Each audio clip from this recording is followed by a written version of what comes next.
What's up, everybody? How we doing today? Today, in this episode, we have Nick Greyno. He is a strength and conditioning coach at Texas Christian University down in Texas. He's actually what he really is right now is somebody who's kind of moved back and forth between paid positions to unpaid positions. So he's going to take us through his whole thought process on what it's like to really relentlessly pursue his goals throughout the strength and conditioning industry. He dives deep into everything that has to do with sports psychology, the mental aspect of obviously preparing athletes in different ways that extrinsic and intrinsic learning, and really he provides a lot of good insight as to how we can kind of navigate this industry for young strength coaches. So I hope you enjoy this podcast. This episode was great. Let's get into it.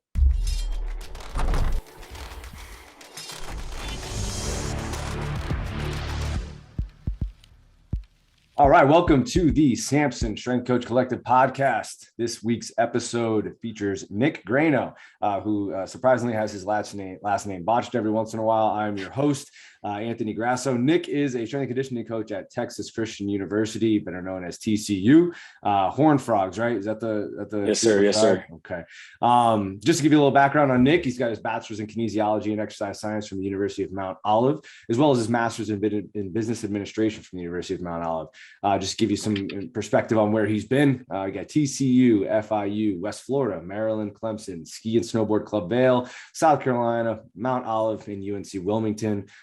Just to list off some of the certifications that Nick holds. RPR, which is Reflexive Performance Reset, USAW, United States Weightlifting, CSCS, and he is also an Exos Performance Specialist. So, Nick, welcome, man. Appreciate you doing this. I know we've been kind of, going back and forth trying to get in touch for a little bit, but I know it's a surprisingly busy time, like you had mentioned before, but I'm pumped, man. Pumped to have you on here. I appreciate the work you do, obviously, and just given some of the things that you wanted to come on here and talk about, I already know right off the bat it's going to be a good conversation. I'm excited to hear some of your thoughts on things, but yeah, why don't you just kind of introduce yourself and let everybody know kind of like where this whole thing started and take us through your journey, man. It's been an interesting one for sure. Yeah, to say the least. Just want to first off say thank you for even having me on. Definitely a fan of the podcast. Listen on from whenever I get a chance, honestly. So blessed for the opportunity to come on and talk with you. So I appreciate you even reaching out to me. So Nick Greyno, currently a strength and conditioning intern at TCU with their football strength and conditioning department. So a little bit about my backstory. I was a track and field athlete in college. Actually got in a pretty bad car wreck my senior year of college. Didn't really know what was going to work out athletically. Always kind of planned to chase the football dream. Didn't really get that opportunity. So I actually started and pursued track and field in high school. From there, got recruited and committed to UNC Wilmington. Won the CAA championships there. Met some of my greatest mentors there, friends, all that, was super awesome. But after we won that, we already were threatened to have our track and field program cut. So I actually took a scholarship to the University of Mount Olive. That's where I kind of finished up and kind of got started in strength and conditioning.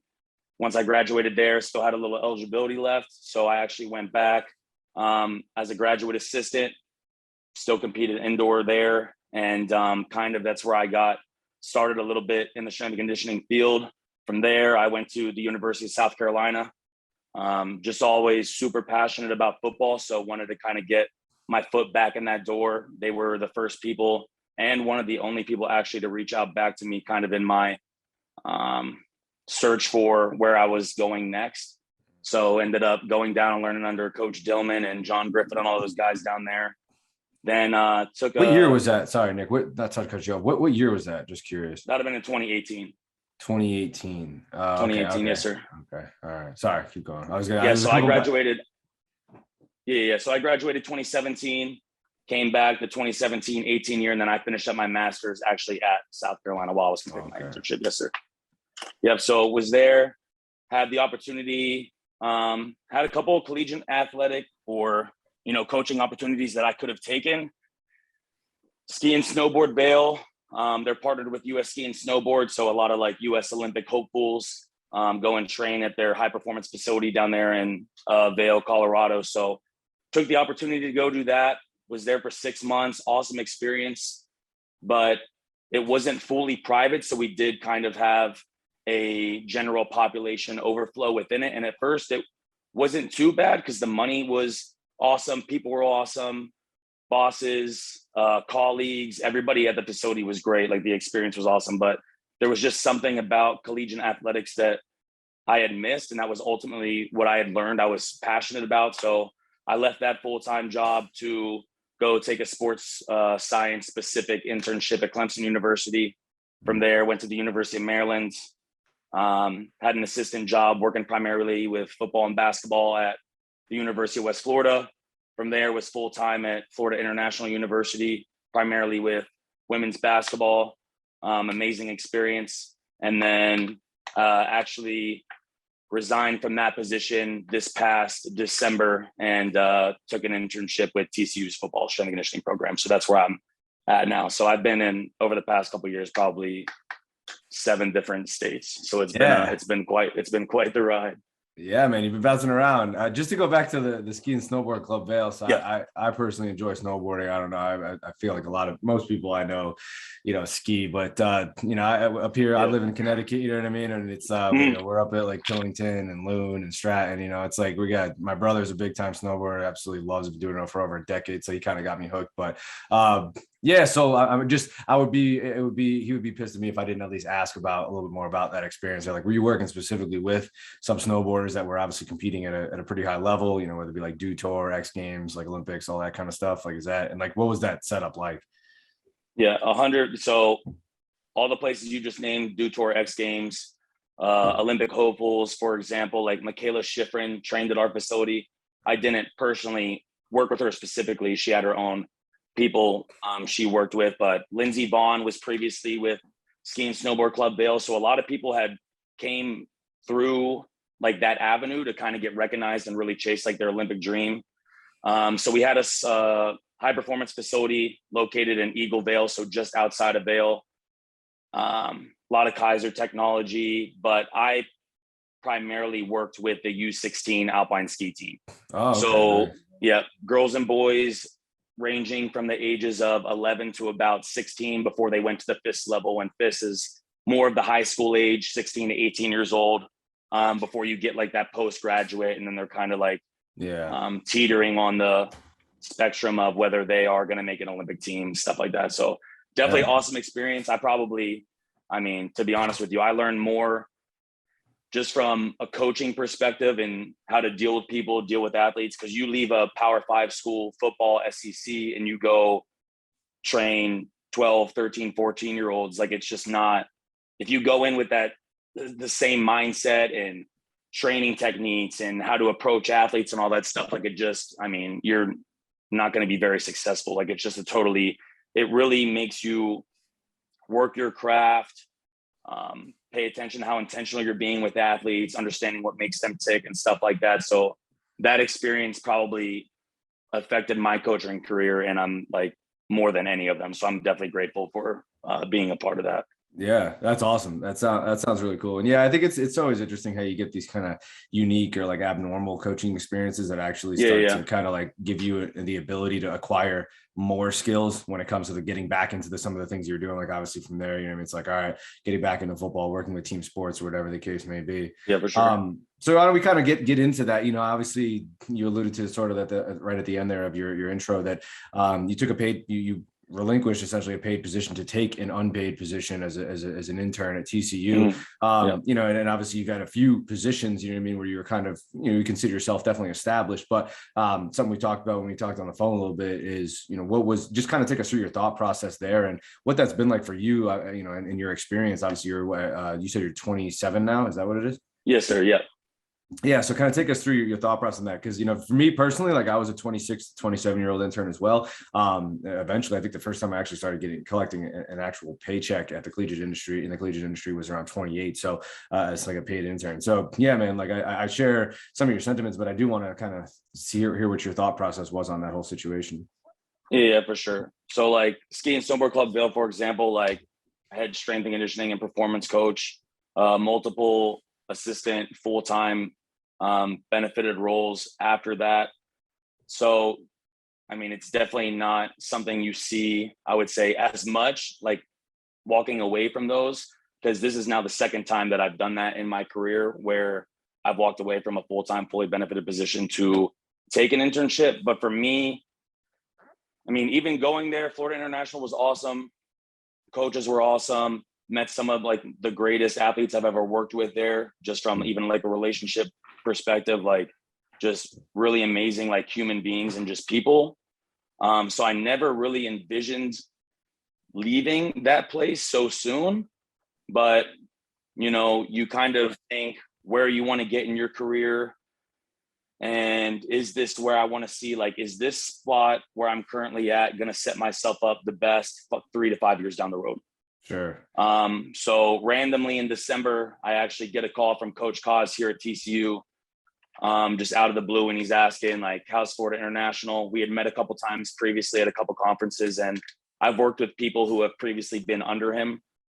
So I've never particularly been in the position where I've worked with him, but I've understand kind of how he works, I guess, a little bit. And I know he's like a well-established coach in the profession. So he called me in December and was like, how's FIU? Do you see yourself getting back into football? And, you know, we talked for a couple of days. He gave me the weekend to kind of think it over and, you know, reach back out to him. And, you know, I take the weekend to think about it. Monday, I walk into work, put in my 2 weeks. And next thing you know, like I'm packing up U-Haul and moving down to Fort Worth to come take an unpaid internship at TCU. You know, and I can't tell you how many people I called and told me to like do the opposite. And you're crazy for, you know, leaving a full-time, fully benefited job for an unpaid internship. Like, why would you do that? And it just goes back to, you know, you see yourself where you're at in that current position and everything that you've done up to this point. And it's like, am I done learning? Am I where I want to be like 3 to 5 years down the road, for example? Like, is this current position really going to project my career? Am I just in it to get a steady income? Like, who have you surrounded yourself with, for example? And I've had amazing mentors that I still keep in touch with daily. And they're definitely going to be people who help me for future positions and things like that. But something about that phone call and the opportunity to come here. And I mean, they didn't have a new staff in here for 10, 15, 20 years. So it's like, I mean, you're in Fort Worth, Texas at TCU. You have the opportunity to go work under some of, in my opinion, the most respected coaches in the industry, and to help come in and like rebuild and be a part of the rebuild and all of that stuff. And I just don't, after weighing everything out, I don't think that opportunity comes very often. Yeah. So for me, like after thinking about it, I was like, well, I really thought it would have been a mistake not to bet on yourself and go try and make the best of the entire situation. Cause I felt like that phone call just doesn't come. Yeah, you're right. And I think it's like when you evaluate your priorities, it's really what it all comes down to. Like you have a specific goal in mind, and maybe the goal is like, you know, a 5 to 10 year plan, but regardless, you're like, all right, this is where I ultimately want to be. And, yeah, for sure. You know, it's a non-linear path. Obviously, most of the paths through the strength and conditioning industry are very much non-linear. So I think, yeah, you're definitely feeling that, you know what I mean? But obviously, and, you know, as you alluded to, you're probably in a situation where, yeah, you're an intern, but I think, you know, probably the staff views you as a little bit more than just an intern. Obviously, you probably got responsibilities that would demonstrate that you're a little bit more of an actual assistant on staff. It may not be reflective in the actual paycheck, but in the actual duties, responsibilities, growth, and your overall respected, how you're respected and treated as a member, you know, I think is a little bit more along the lines of probably an assistant. Am I correct in assuming so? I'd say more or less, yeah. Yeah. And at least like having the respect of staff and stuff, and you know, given different opportunities and avenues to just really grow individually and, you know, give input or whatever when it's needed and stuff like that. But it's been awesome so far. So yeah. And is the staff, you know, is everybody kind of understanding of, not to say that, you know, they would, you know, treat you any differently, but obviously are they sympathetic and understanding of the situation that you gave up in order to obviously pursue, you know, something that is unpaid? I would assume there's a decent amount of respect that, you know, comes along. Not to say that everybody should do that. That's not what I'm saying. But if it aligns with your goals, right, is there kind of like this, you know, kind of like unspoken, unwritten respect that they have for the decision that you made? And it's obvious that you're dedicated to TCU and the program itself. I would say, yeah, definitely, for sure, for the most part. But at the same time, and it goes back to the conversation I had before I even came here, like you realize what you're doing and what step you're taking, and ultimately you're making a business decision to like make this move. So understanding also the responsibilities and stuff like that that's going to come with it, which is like anywhere else in the country or anything else would be. But so I would say it goes back and forth a little bit, but there's never been ever where there's been like lack of respect or anything like that. We definitely, I think the staff here is awesome, and everybody definitely respects people's viewpoints and where they've been and experiences, and understand like that aspect of it for sure. Yeah, awesome. That's good. That's good to hear, and I'm glad to hear that. So let's get into it. Obviously, we talked something, a little bit about some of the things we wanted to talk about. What motivates you as a coach in creating buy-in? You know what I mean? Obviously, you've been a variety of different places and a variety of different experiences, and maybe this has changed over the years. But what motivates you, and how do you create buy-in with a lot of the different athletes that you worked with, and in your current situation as well? Yeah. So ultimately, like, what motivates me is like waking up every single morning. I'm always trying to find ways that I can put myself in the best position to be successful, grow daily, whether it's, learning, building relationships, having that type of stuff with friends and family. Like every single day I'm going in with the mindset of whatever happened the day before, like you're taking this opportunity that you were given to make the best of it and also make an impact.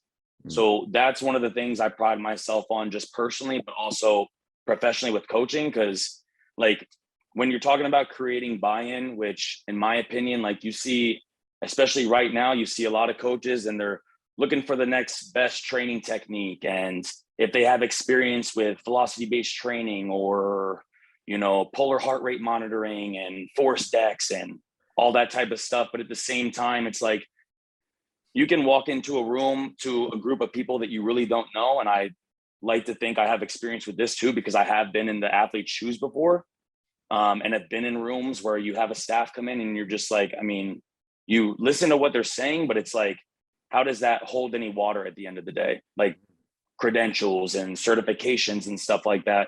And like, I really believe buying in is like an art and almost a lost art, because you go through various internships and you learn all this stuff, and then you get thrown in the deep end, and you're in front of a room coaching these kids. And at the end of the day, like majority of the athletes you're going to deal with, like they're not there to really work out. They're there to, pursue their dream in their sports. And at the same time, it's like, nothing about these kids and you don't know where they come from, and you've never built trust with them. And it really ties into, you might know X, Y, and Z, but at the end of the day, how is this going to help me personally? And how is this going to help me with my sport? And if you can't kind of mitigate or be able to distinguish between the two, like at the end of the day, you could have the best program in the nation and probably be the smartest dude at the university or in the Power 5 or whatever. But if you can't, in my opinion, effectively communicate and, build trust and build like these relationships with these student athletes and coaches, then at the end of the day, like in my opinion, it doesn't even matter how much know.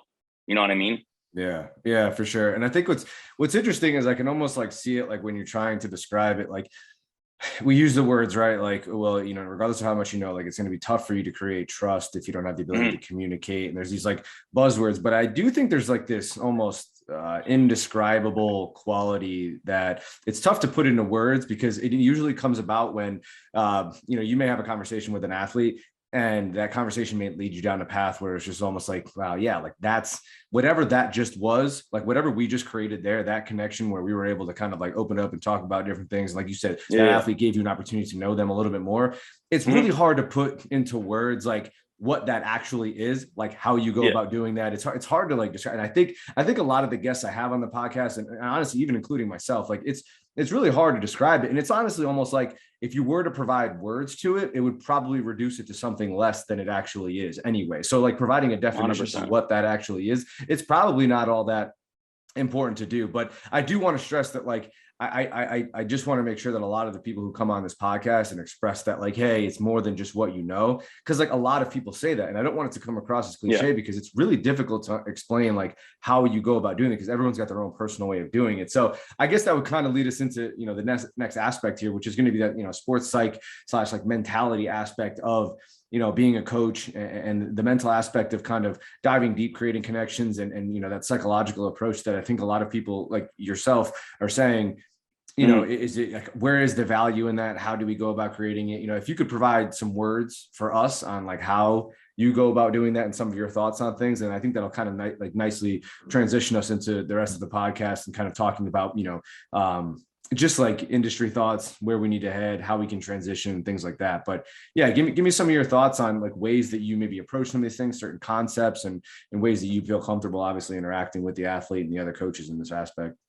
Yeah, for sure. And I really think the two questions with the buy-in and where the industry needs to head, in my opinion, they like coincide with each other a little bit. And I think they are very relatable because at the end of the day, I mean, you're in a business, you're selling a product and, you're selling this product to a consumer. So it's like, what's going to make them buy into what you're doing? Because at the end of the day, like a lot of coaches, in my opinion, they tend to make it about themselves and, what they know, how they've done it in the past. And it's just like the experience is about the athlete and it's never about you anyways. Like you might have been at X, Y, and Z school and have learned under X, Y, and Z coach. But at the end of the day, like you're presenting a product to a kid and trying to make them buy into what they're doing. Yeah. So how is this going to help me personally, professionally? How's this going to make me be a better like human in the community? How is this going to help me prevent injury? Is it going to at all? How is this like, is the weight room going to help my performance? Because I didn't come here really to do all this type of stuff. And it ties into, in my opinion, the sports aspect of things, because at the end of the day, you spend so much time learning about the head down and the anatomy and the stretch shortening cycle and force profiling and production and all this type of stuff. And it's like, when do you really work on the head up and the sports psych type of things and thinking right, and really the ability to think right really being a skill? Right. Because if you build the most, let's say, dominant athlete in the weight room and they're so strong and, their force profiles through the roof and they're the fastest athlete you've ever seen, what happens when they step on the field and face adversity and you've never talked or put them in a situation to where they'd have to overcome anything like that? And then they fold in competition. They could be a weight room warrior, which in my opinion, and I'm not trying to knock on any of that stuff, because the weight room, in my opinion, is one of the most important parts of sport. But at the same time, if that's all you're worried about and you never tap in to like the mental aspect of it and, dealing with, the core values of like commitment, positive thinking, perseverance, growing, respecting everybody and performing at like one's best, then like what are you actually doing if you've never given the athlete the opportunity to experience those type of things? Because there's going to be a lot of things that they deal with on the field and in their life, in my opinion, that if they're not exposed and those things aren't talked about with you, because in my opinion, you as a strength and conditioning coach, especially on the football side of things, you're with these athletes so much more almost than coaches at different points of the year. Yeah. So it's like, how are you genuinely spending that time with that kid? You know what I mean? Yeah, I think it's so true. And I think I underestimated that when I got into college football. I was like, wow, we really do spend so much time with these athletes. And I thought, I was like, well, there's no way that they would view me in a different light than they view their actual position coach, right? Like yeah. But it almost became like their position coach was just like formal. It was such a formal interaction that they almost had, where it was like the connection and the interaction that they have with you as their strength coaches, much less formal. It's, I would regard it as, something along the lines of it's like a partnership in ways. Like there's this like understanding, right? Like what needs to get done, how it's going to get done. I'm going to go to you for almost everything that I need. It really like there's no limit to the the questions that you're going to have to answer as a strength coach. You're going to be answering questions that you never thought you would have to know about in your life, but kind of forces you to be in that line of thinking where it's like constantly need to be exposed to different ways of thinking and different answers and things. So for sure. Yeah. So, I mean, what did you want to talk a little bit about some of the ways that you've implemented this? Like you talk about providing experiences where the athletes need to go Yeah. overcome adversity and whatever the case. Do you mean specifically like through training, or is it more so like having the conversation about ways to stay calm and composed in times of immediate stress and things of that effect? Like, how do you Yeah. guys Yeah. approach that? And what are some of your thoughts on that? I think you can see it in both aspects. Like, I mean, you see whatever on social media about, mental toughness training and all that stuff. And I think it's a lot more than that. I think having those genuine conversations with people and, relationships is much deeper than that. So I think, you know, not really separating the two because I think they coincide with each other, but I think it definitely needs to be talked out outside of training. Yeah. So whether it's, you finish up a workout and you take 5 to 10 minutes and you have a sports psych session with your athletes post lift. Okay, today we're going to talk about motivation, for example, and teach them about intrinsic versus extrinsic. So is all your motivation internal? Do you have positive self-talk? What's your why, reason, and purpose? Is it extrinsic? You know what I mean? Is it all about the swag and the gear you get? Is it all about winning? So what happens if all you do is care about winning and you're on a program that's fighting to get into a playoff bid? You know what I mean? So I think, in my opinion, yes, do you need to have that type of stuff in your training? I think you have to be selective with it. I wouldn't throw in something hard just to do it because I just don't think that makes any sense. Right. But Yeah. having situations and putting them in certain scenarios within your training where you might have to fight through something where, you're focusing on the discipline and the details aspect of it because, let's pretend basketball, for example, you're down by 3 points and within practice, all you do is shoot threes and your feet are on the line every single time. What happens then when you hit a 2-pointer at the end of the game and you guys don't go to the playoffs? You know what I mean? And it's not saying that scenario is going to happen, but it definitely could if you're habitually doing that type of stuff. Sure. And I think it comes back to even understanding, what is the athlete's why? Like, why are you doing this? Are you doing it for yourself? And that ties back into the internal and external type thing too, because it's like, what's your internal self-esteem like? What are the choices you make day in and day out externally? Like, is it all about success? Is it in outside influence? And how motivated is this athlete to really get better? Because at the end of the day, if that type of stuff isn't talked about, then you can easily, just put a label on somebody and be like, oh, this athlete isn't motivated. When in reality, nothing about him or her and haven't taken the opportunity to coach them in any aspects of that. Yeah, it's so true. And I think that it's so interesting that we look at, physical performance through the lens of anything that you can quantify. And it's so funny how the psychological aspect pretty much feeds all of the other coactives that you have to be aware of when it comes to training, performing, playing the sport, whatever the case may be. But it really is touched on a lot less than I think. I even think that through just general conversation, it's all right, we think as coaches that we're touching on a little bit more, maybe through using, like you said, phrases and buzzwords and things like that on social media that kind of provide this toughness aspect that oh, if we do, but the reality is, and you said it right off the bat, you're you actually know nothing about these athletes. You know what I mean? Yeah, for sure. What do you actually know about who they are and, how they, environments they need to be put in and the type where of they come from. Yeah. I think those things really do make a huge difference. And I think it's we categorize athletes based off of this very, very superficial, even if you were to dive as deep as you want into any sort of data or information analytics regarding the physical performance, injury rates, whatever on-field statistics or whatever, it really still tells us nothing about who they actually are, what their capabilities are. Right. I think in different ways that we can be creative in kind of meeting the athlete where they're at based on, the different ways that they need to be coached. Do you have any thoughts on 100%. Sort of some of the profiling that can kind of take place where you're kind of identifying some of the different ways and some of the different learning habits and just different ways that you could kind of go about reaching some of these athletes? I'm sure you've come across so many different types of athletes in your life. Yeah, for sure. So one thing that we've touched on here at TCU, for example, is we've gone over the 6 patterns of athletic motivation. So it's learned helplessness, fear of failure, fear of success and expectations. You have your perfectionist, underachiever, and learned effectiveness. right? So there's many different avenues or things that people can, have just from the way they've been brought up, different athletic experiences they've had in the past. So like learned helplessness, it's like you have the athlete who is, it's like, it's the my bad guy, it's not my fault, here we go again. Then you have the fear of failure guy who is, I can't let so-and-so down, this can't be happening type of kid.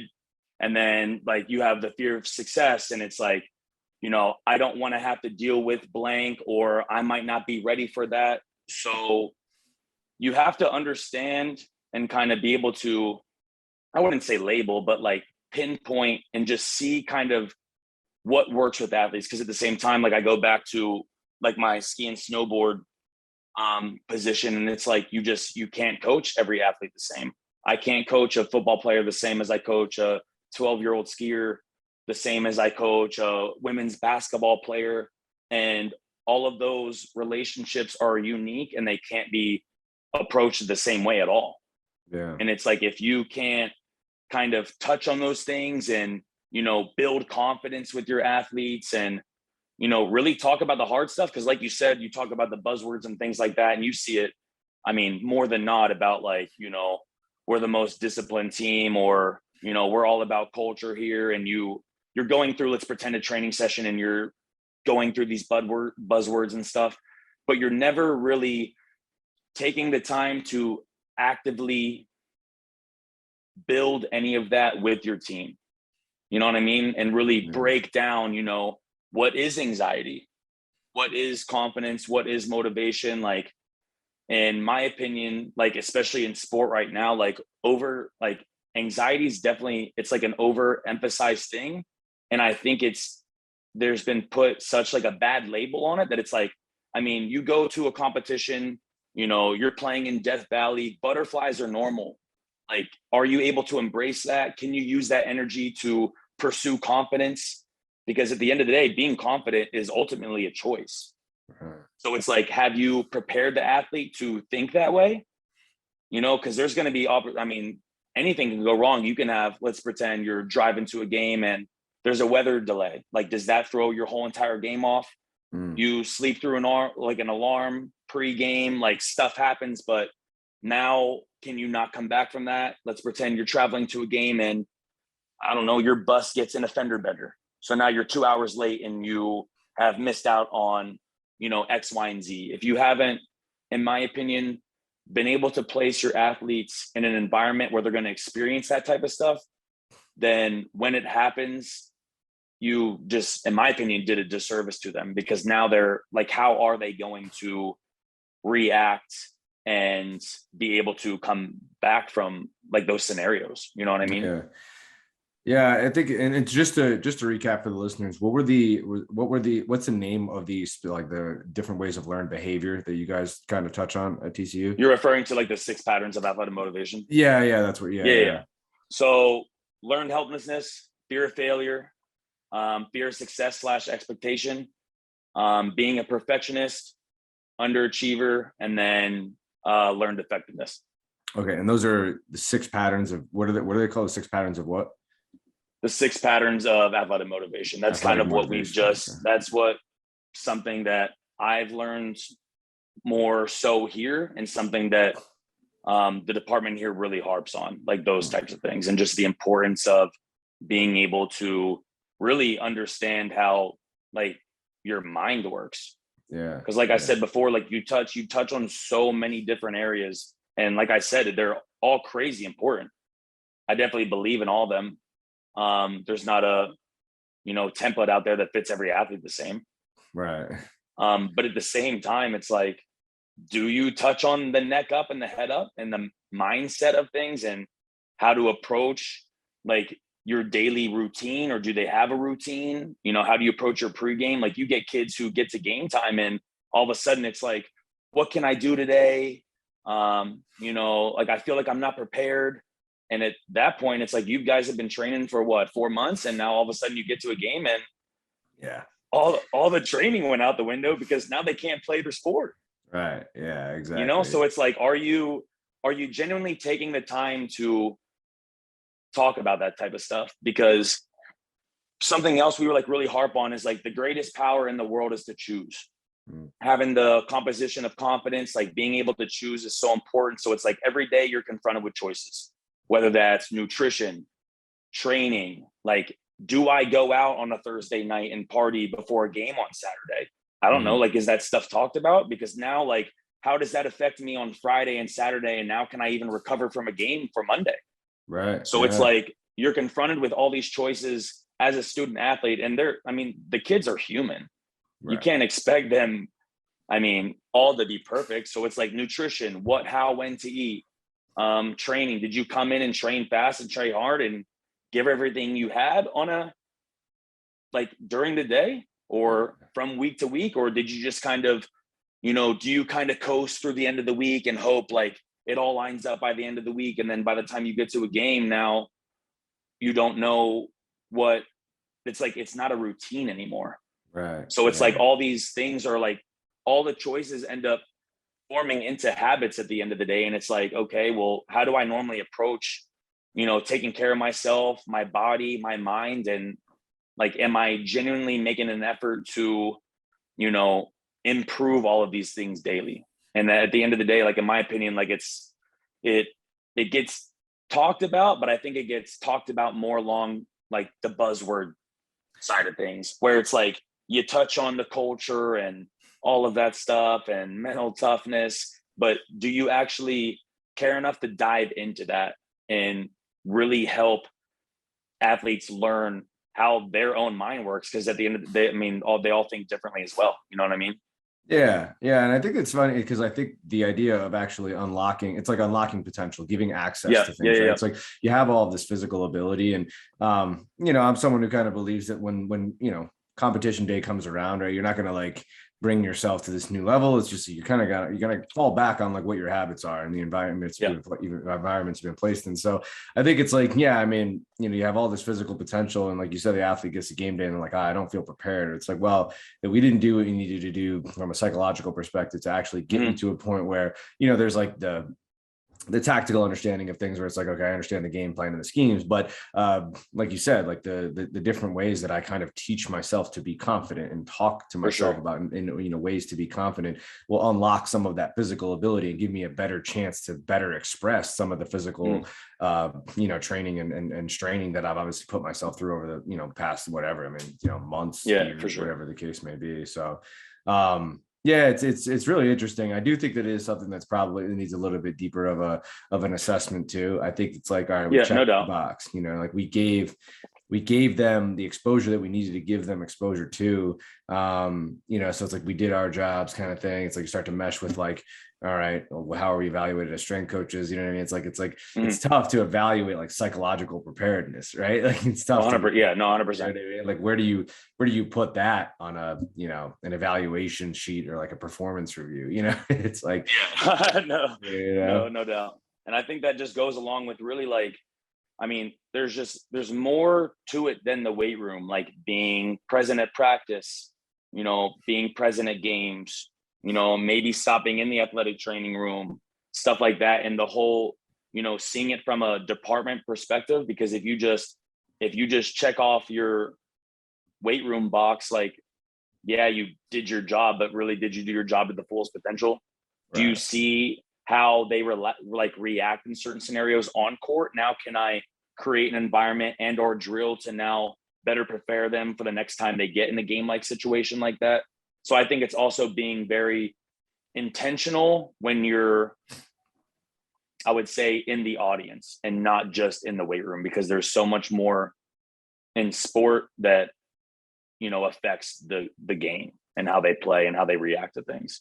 Yeah, sure. For sure. Do you find, Nick, that you've actually seen some improvements based on some of the work that you guys, or is there a certain point where you're like, well, some of these kids are who they are, like something, they've been having these thought patterns and these characteristics for the past, 18, 19 years, sometimes younger, sometimes older, but, or have you guys seen some significant sort of benefits from you guys approaching it in this way? I think we've seen, if from the moment I walked into the weight room here and saw the first couple lifts compared to how they, our attacking practice, are attacking the warm up now. Whereas before, like the warm up was just, we're going through the motions for 20 minutes. Why are we doing the barbell complex for movement execution and warming up and movement patterning to set us up to be able to put ourselves in a really good position for the rest of our workout session in the weight room? And why all the details and stuff matter. Like, it's the amount of change I've seen here from winter to summer has been the biggest drastic change I've seen, in my opinion, in my career. That's awesome. Yeah. That's so like huge. being able to be under a guy like Coach Kaz, like he approaches things in a way that, I mean, I personally haven't seen, I know, but like being able to learn and be involved like in the whole entire like operation has been awesome. Like it's actually been crazy. That's cool. That's awesome, man. Because his big thing is alignment, assignment, technique. So if I can't get aligned and don't even know my assignment or my technique, like how's that? And that goes into setup under the bar. How am I approaching getting under the bar, both feet under my hips? Is my back tight? How am I gripping the bar? Am I putting myself in an advantageous or disadvantageous position? Could I potentially get hurt now? Because how do I unrack the bar? Are both feet under and I'm taking 2 steps back and now descending into my squat? Am I taking out in a split stance? Do I do something different every single time? So like really focusing on the detail aspect of everything. Like, we have a very specific way of doing stuff. And that just comes back to the culture and the standards that you're trying to create within a program. Because the second you let up on the details and not pushing through the floor and getting triple extension and being fast under the bar, the second you stop doing those things, like, in my opinion, the more like I've been around it, the more I see the less intentional you are in just everything you do within your sport. Yeah. You know what I mean? And just how you approach it. Like, how are you approaching the bar? How are you approaching your warm up? Let's pretend we do a lot of functional range conditioning type stuff. And it's like, that can be, in my opinion, a game changer for a lot of people, or you could just be wasting 15 and 20 minutes of time.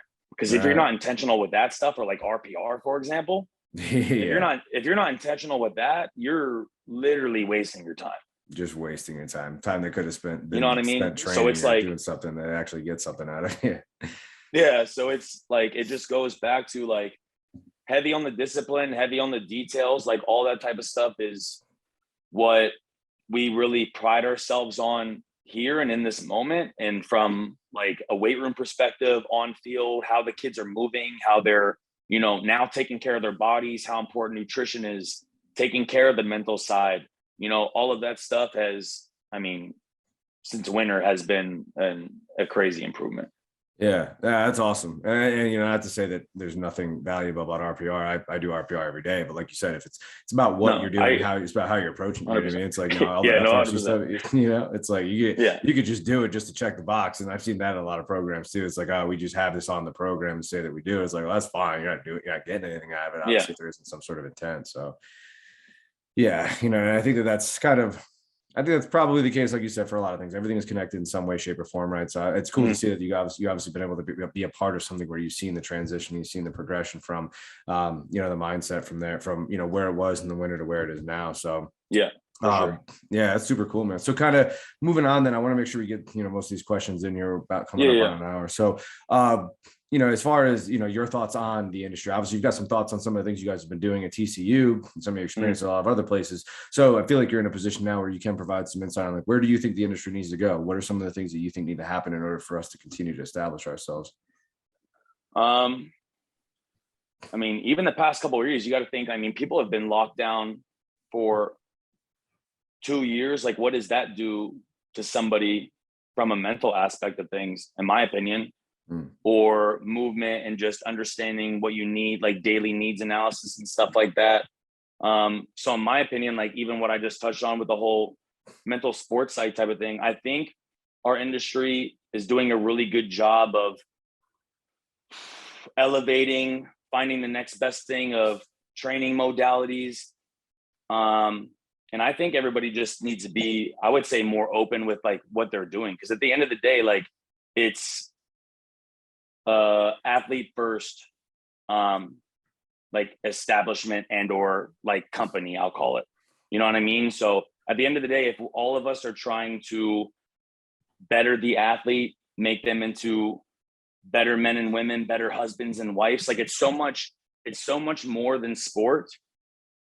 And, you know, you can reinvent the wheel if you want and try and make the world's greatest program. But in my opinion, like if you can't get the buy-in and you can't do the sports psych stuff right, like all of the other stuff, at the end of the day, it just doesn't matter. And it's not going to benefit them the most from a personal level for them to move forward, like with their life. Because at the end of the day, like sport doesn't last forever. Yeah, you can get drafted to the NFL, go to the MLB, or, you know, play in the World Cup. But what about the 95% that doesn't have that opportunity? Right. Yeah. So it's like you're preparing them in the weight room for so much more outside of sport, in my opinion. And I think that sometimes gets lost a little bit.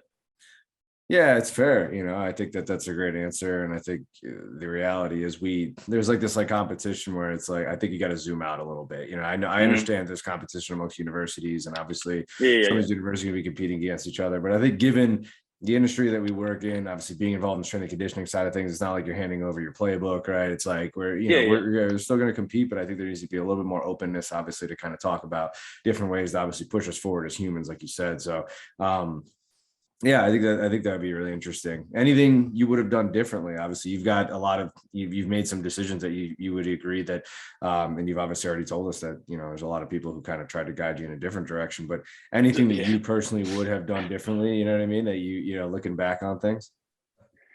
As early on in my career, I definitely had that mindset of, I wish I did this instead of this.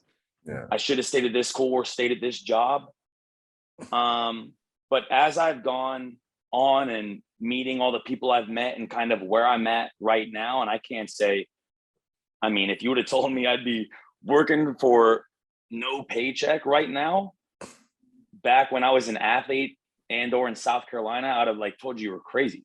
Right. Like I would have never have a million years thought I'd have been in the position I am right now. Right. But at the same time, couldn't be more thankful for that opportunity, because like, you know, you look back at, I mean, I've made hundreds of mistakes, but at the same time, you can look at that negatively and been like, dang, like I really wish I didn't do that or take that job, or just flip it and take it all as a positive.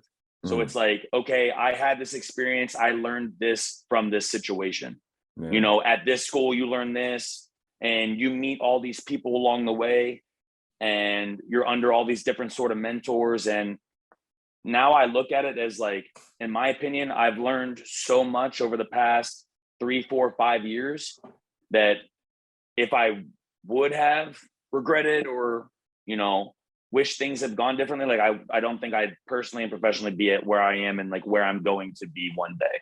Yeah. So I think it's easy to look at it and be like, dang, like who would have thought I'd be in Fort Worth right now? You know what I mean?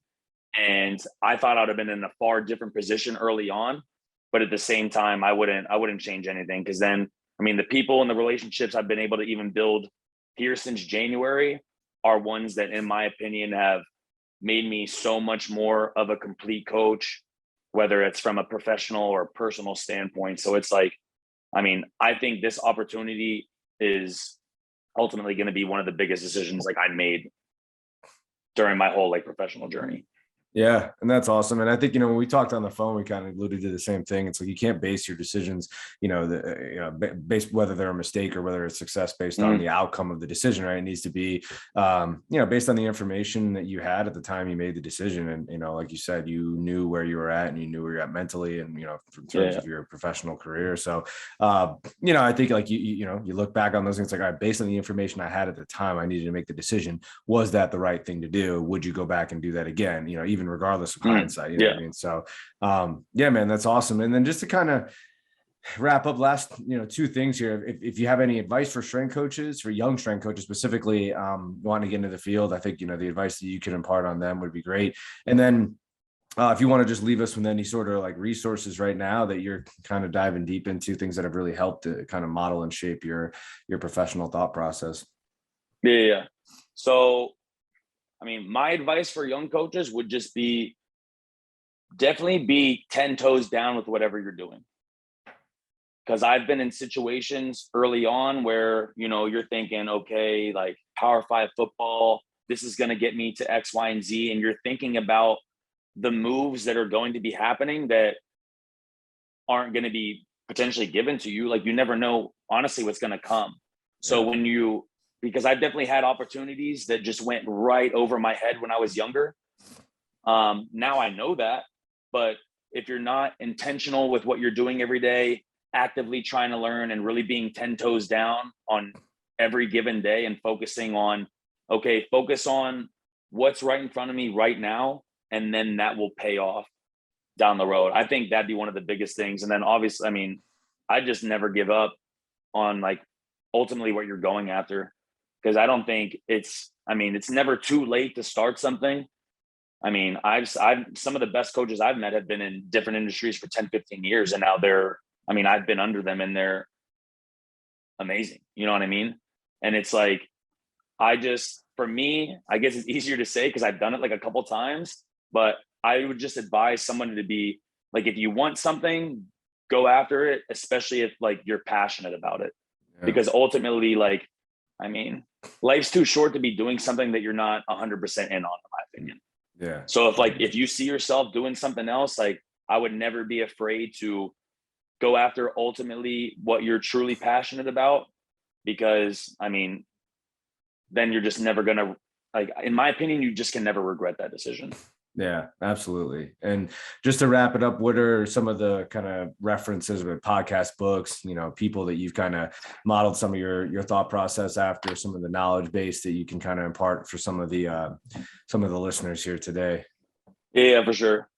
Podcast, obviously listen to the Samson podcast. 100%. Another couple good ones. Sornex has a good one. I like the guys they bring on for their Be Legendary one. Definitely solid. I think Simply Faster also has a lot of guys come on. I would say they touch on a little bit more of the training applications and stuff. And even in my opinion, you listen to a podcast and half the time they bring up a topic and a book and it's like, okay, like now I can go dive into this matter a little bit more on something you're actually like passionate about. So I think it's just such an easy way to gain information. And then just books, I would say, on like athletic motivation and, you know, the mindset type stuff and being able to build relationships with people. One I like have read from front to back a couple times, Conscious Coaching, The Art of Building Buy-In by Brett Bartholomew. Great book. How to Win Friends and Influence People. Also sounds super cheesy. I don't know if you've actually ever heard of that book or have read it. I have heard of it. By yeah. Dale Carnegie. But it really, it teaches you to look at relationships and how people think in a way that you typically would never read in a book. Right. And it really makes you understand like why people think a certain way, you know, how to start conversation, how to relate to different types of personalities, probably more than any other book I've read. So awesome. Definitely I would recommend those two books for sure. All right. And lastly, where can people find you, Nick? We got a social media, whether it be email or anything, any way people can get in contact with you and want to kind of talk shop. Where can they find some of your stuff? Yeah. Definitely easy to find me on Instagram or Twitter, same handle. And that's just at Greyno Strength. Okay, nice. Yes, sir. Appreciate that, man. Well, hey, I appreciate your time. This is awesome. This is definitely some great insight. I really appreciate that. And obviously it's something you're super passionate about. I wish you nothing but the best of luck, man, going forward. Obviously, I appreciate it. You're on a path, you know what I mean? You're on a trajectory, you're going after. I respect it, man. It's not easy, you know what I mean? And you're chasing something and you're relentless, obviously, in your pursuit for that. But you're also calculated. And obviously I can appreciate the vigor that you're kind of getting after this stuff with. So man, I wish you the best. And we really appreciate you coming on. No, I really appreciate it. Chestnut checkers, chase the dream, baby. There it is. You heard it first. Well, thanks again, Nick. Appreciate it. And we'll wrap it up there. And for all the listeners, until next time, have a great one.